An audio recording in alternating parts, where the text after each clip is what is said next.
اعتکاف کا بیان۔ ولا تباشرہن وانتم عاکفون فی المساجد، اور عورتوں سے مباشرت نہ کرو، یعنی کہ پاس نہ جاؤ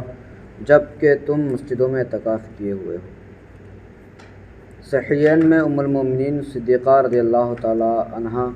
سے مروی کہ رسول اللہ صلی اللہ تعالی علیہ وسلم عشرہ کا اعتکاف فرمایا کرتے تھے۔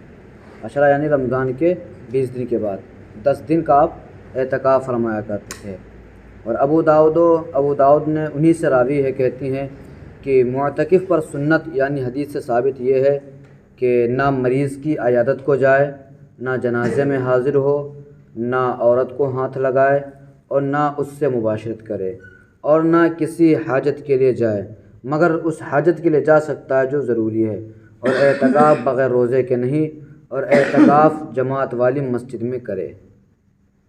اس حدیث مبارکہ کے اندر کئی ساری چیزوں کو پتہ چلتا ہے۔ پہلی چیز یہ ہے، جو اعتکاف کرے گا، جو بھی شخص مسجد کے کہیں بھی جو شخص اعتکاف کرے تو اللہ کے نبی صلی اللہ علیہ وسلم ارشاد فرماتے ہیں معتکف شخص نہ مریض کی عیادت کرنے کے لیے جائے گا، نہ ہی کسی کے جنازے کے اندر حاضر ہوگا، نہ ہی وہ عورتوں کو ہاتھ لگائے گا، نہ ہی وہ اس سے مباشرت کرے گا، اور نہ ہی کسی حاجت کے لیے جائے مگر اس حاجت کے لیے جا سکتا ہے جو بہت زیادہ ضروری ہو۔ اور اعتکاف بغیر روزے کے نہیں ہوتا ہے، اور اعتکاف جماعت والی مسجد میں کرے۔ اس سے پتہ چلتا ہے جس مسجد کے اندر جماعت نہ ہوتی وہاں پہ اعتکاف کرنا درست نہیں ہے۔ حالانکہ کرے گا تو گنہگار تو نہیں ہوگا، لیکن پھر بھی مستحب طریقہ یہی کہ جہاں جماعت ہوتی ہو وہاں پہ اعتکاف کیا جائے۔ اسی طریقے سے گھر کے اندر جماعت تو ظاہر سی بات نہیں ہو سکتی، نہ وہاں پر امام مؤذن کا سلسلہ جاری رہتا، تو وہاں پر بھی اعتکاف کرنا درست نہیں ہے۔ اور ابن ماجہ میں ابن عباس رضی اللہ تعالیٰ عنہ سے راوی ہے کہ رسول اللہ صلی اللہ علیہ وسلم نے معتکف کے بارے میں فرمایا وہ گناہوں سے باز رہتا ہے، جو اعتکاف کرتا ہے وہ گناہوں سے باز رہتا ہے، اور نیکیوں سے اسے اس قدر ثواب ملتا ہے جیسے اس نے تمام نیکیاں کی ہوں۔ سبحان اللہ۔ اور اسی طریقے سے بحقی میں امام حسین رضی اللہ تعالیٰ عنہ سے راوی ہے کہ حضور صلی اللہ علیہ وسلم نے فرمایا جس نے رمضان میں 10 دنوں کا اعتکاف کر لیا تو ایسا ہے جیسے 2 حج اور 2 عمرے کیے۔ سبحان اللہ۔ جس نے رمضان میں 10 دنوں کا اعتکاف کر لیا تو ایسا ہے جیسے اس نے 2 حج کیے اور 2 عمرے کیے۔ مسجد میں اللہ کے لیے نیت کے ساتھ بیٹھنا ٹھہرنا اعتکاف ہے۔ اعتکاف کسے کہتے ہیں؟ مسجد میں اللہ عز و جل کے لیے نیت کے ساتھ ٹھہرنا اعتکاف ہے، اور اس کے لیے مسلمان عاقل اور جنابت اور حیض نفاس سے پاک ہونا شرط ہے۔ بلوغ شرط نہیں ہے، بلکہ نابالغ جو تمیز رکھتا ہے اگر بنیت اعتکاف مسجد میں ٹھہرے تو یہ اعتکاف صحیح ہے۔ آزاد ہونا بھی شرط نہیں، لہٰذا غلام بھی اعتکاف کر سکتا ہے، مگر اسے اپنے آقا کی اجازت لینے کی ضرورت ہے، اور مولا کو بہرحال منع کرنے کا حق حاصل ہے۔ اسی طرح مسجد جامع ہونا اعتکاف کے لیے شرط نہیں، بلکہ مسجد جماعت میں بھی ہو سکتا ہے۔ مسجد جماعت وہ ہے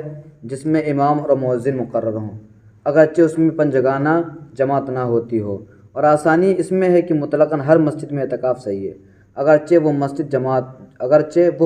جماعت نہ ہو، خصوصاً اس زمانے میں کہ بہت سی مسجدیں ایسی ہیں جن میں نہ امام ہیں نہ مؤذن ہیں۔ تو مسجد جامع ہونا اعتکاف کے لیے شرط نہیں۔ مسجد جامع مطلب اس کے اندر امام وغیرہ تو ہوں، مسجد جامع اسے کہتے ہیں جس کے اندر امام بھی ہو اور مؤذن بھی ہو، اور ساتھ ساتھ میں وہاں ہر وقت زیادہ سے زیادہ لوگ مسجدوں کے اندر ہر جماعت کے اندر شامل ہوتا ہو۔ اور مسجد جماعت اسے کہتے ہیں جہاں پہ امام و مؤذن تو ہوں لیکن زیادہ تعداد میں وہاں لوگ نہ پہنچتے، بلکہ کبھی کبھار اس مسجد کے اندر لوگ پہنچ جاتے، تو ایسی جگہ پر بھی اعتکاف کرنا درست ہے۔ سب سے افضل مسجد حرام شریف میں اعتکاف ہے، پھر مسجد نبوی میں، پھر مسجد اقصیٰ میں، پھر اس میں جہاں بڑی جماعت ہوتی ہے۔ عورت کو مسجد میں اعتکاف مکروہ ہے، مسجد میں اعتکاف مکروہ ہے، بلکہ وہ گھر میں ہی اعتکاف کرے، مگر اس جگہ کرے جو اس نے نماز پڑھنے کے لیے مقرر کر رکھی ہے، جسے مسجد بیت کہتے ہیں۔ اور عورت کے لیے یہ مستحب بھی ہے کہ گھر میں نماز پڑھنے کے لیے کوئی جگہ مقرر کر لے، اور چاہیے کہ اس جگہ کو پاک صاف رکھے، اور بہتر یہ ہے کہ اس جگہ کا چبوترا وغیرہ کی طرح بلند کرے، بلکہ مرد کو بھی چاہیے کہ نوافل کے لیے گھر میں کوئی جگہ مقرر کر لے، کہ نفل نماز گھر میں پڑھنا زیادہ افضل ہے، کیونکہ بحسب دستور کہ اللہ کے نبی صلی اللہ تعالیٰ علیہ وسلم اس وقت جب آپ تشریف لایا کرتے تھے، اپنے حجرے سے نکلتے تھے جب اقامت کہی جا رہی تھی، جب حی علی الصلاۃ حی علی الفلاح کہا جاتا تھا تو آپ صلی اللہ علیہ وسلم اپنے حجرے سے نکلتے تھے اور فرض نماز پڑھا کر آپ پھر گھر کے اندر داخل ہو جایا کرتے تھے۔ جتنی بھی آپ نوافل پڑھتے تھے وہ اپنے گھروں کے نوافل پڑھا کرتے تھے۔ تو ہم لوگوں کی بھی چاہیے کہ اگر گھروں کے اندر ہم اور آپ نفل پڑھنا شروع کر دیں تو اس سے یہ رہے گا، گھر کے اندر ہمارے آپ کی برکتوں کا ہونا شروع ہو جائے گا، کیونکہ جہاں جہاں بھی اللہ رب العزت کا ذکر ہوتا ہے وہاں وہاں کی چیزیں ہماری اور آپ کے لیے اللہ رب العزت کی بارگاہ میں ذریعہ شفاعت ہوں گی، کیونکہ یا اللہ اس بندے نے میری سر کے اوپر میرے اوپر بھی سجدہ کیا تھا۔ جہاں جہاں بھائی آپ اللہ رب العزت کا ذکر کریں گے وہ ساری کی ساری چیزیں اللہ رب العزت کی بارگاہ میں عریضہ پیش کریں گی۔ تو اس سے پتہ چلتا ہے ہم اور آپ جہاں تک ہو سکا کریں کہ نوافل نماز گھروں کے اوپر پڑھا کریں۔ مسئلہ، اگر عورت نے نماز کے لیے کوئی جگہ مقرر نہیں کر رکھی ہے تو گھر میں اعتکاف نہیں کر سکتی، البتہ اگر اس وقت یعنی جب کہ اعتکاف کا ارادہ کیا کسی جگہ کو نماز کے لیے خاص کر لیا تو اس جگہ اعتکاف کر سکتی ہے۔ اعتکاف کی 3 قسمیں ہیں۔ سب سے پہلا نمبر واجب کہ اعتکاف کی منت مانی یعنی زبان سے کہا، محض دل میں ارادے سے واجب نہ ہوگا۔ نمبر 2 سنت موقدہ کہ رمضان کے پورے عشر اخیرہ یعنی آخری کے 10 دن میں اعتکاف کیا جائے، یہ سنت موقدہ ہے، یعنی 20ویں رمضان کو سورج ڈوبتے وقت بنیت اعتکاف مسجد میں ہو اور 30ویں کے غروب کے بعد یا 29 کو چاند ہونے کے بعد نکلے۔ اگر 20ویں تاریخ کو بعد نماز مغرب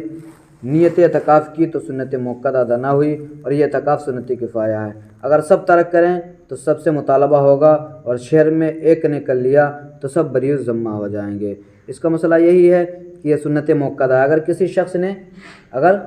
شخص نے اس اعتکاف کر لیا مسجد کے اندر تو پورے کے پورے گاؤں والے بری ذمہ ہو جائیں گے، اور اگر کسی نے نہیں اعتکاف کیا مسجد کے اندر تو پورے کے پورے گاؤں والوں کی پکڑ ہوگی اس بات کے اوپر۔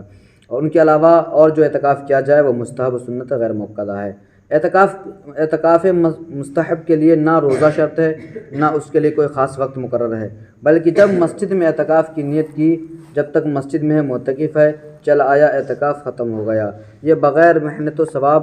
مل رہا ہے، فقط نیت کر لینے سے اعتکاف کا ثواب ملتا ہے، اسے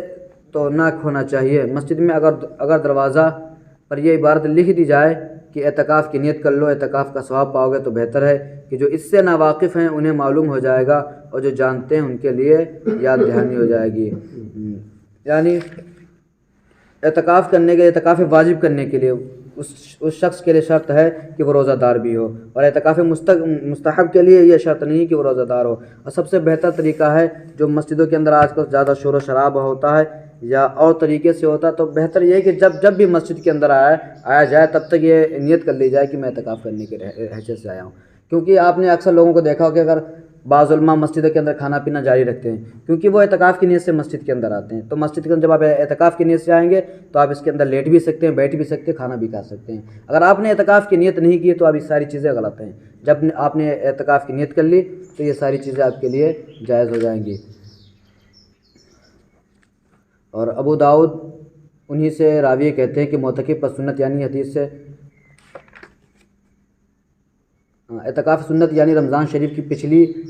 تاریخوں میں جو کیا جاتا ہے اس میں روزہ شرط ہے، لہٰذا اگر کسی مریض یا مسافر نے اعتکاف کیا مگر روزہ نہ رکھا تو سنت ادا نہ ہوئی بلکہ نفل ہوا۔ منت کے اعتکاف میں بھی روزہ شرط ہے، یہاں تک کہ اگر 1 مہینے کے اعتکاف کی منت مانی اور یہ کہا کہ روزہ نہ رکھے گا جب بھی روزہ رکھنا واجب ہے۔ اگر رات کے اعتکاف کی منت مانی تو یہ منت صحیح نہیں کہ رات میں روزہ نہیں ہو سکتا۔ اگر یوں ہی کہا کہ 1 دن رات کا مجھ پر اعتکاف ہے تو یہ منت صحیح ہے، اور اگر آج کے اعتکاف کی منت مانی اور کھانا کھا چکا ہے تو منت صحیح نہیں ہے۔ یوں ہی ظہر کبریٰ کے بعد منت مانی اور روزہ نہ تھا تو یہ منت بھی صحیح نہیں ہوئے گی۔ اب روزہ کی نیت نہیں کر سکتا، بلکہ اگر روزے کی نیت کر سکتا ہو مثلا ظہر کبریٰ سے قبل جب بھی منت صحیح نہیں، یہ روزہ نفل ہوگا اور اس میں اعتکاف روزہ واجب درکار ہے۔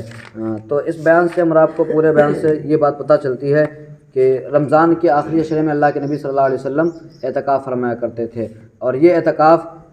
مسجد کے اندر ہونا شرط ہے، مسجد کے اندر جہاں جماعت ہوتی ہو وہاں پر رکھنا شرط ہے۔ جو بھی اعتکاف کرے گا، جو بھی مسجد میں بیٹھے،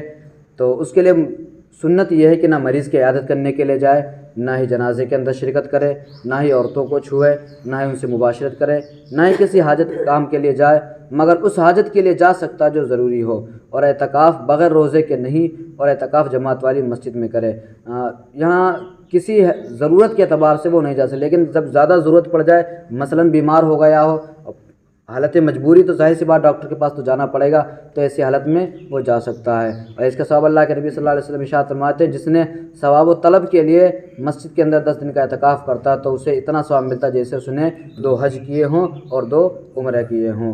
تو اعتکاف کرنا واجب ہے، تو چاہیے کہ ہمارا ابھی سے یہ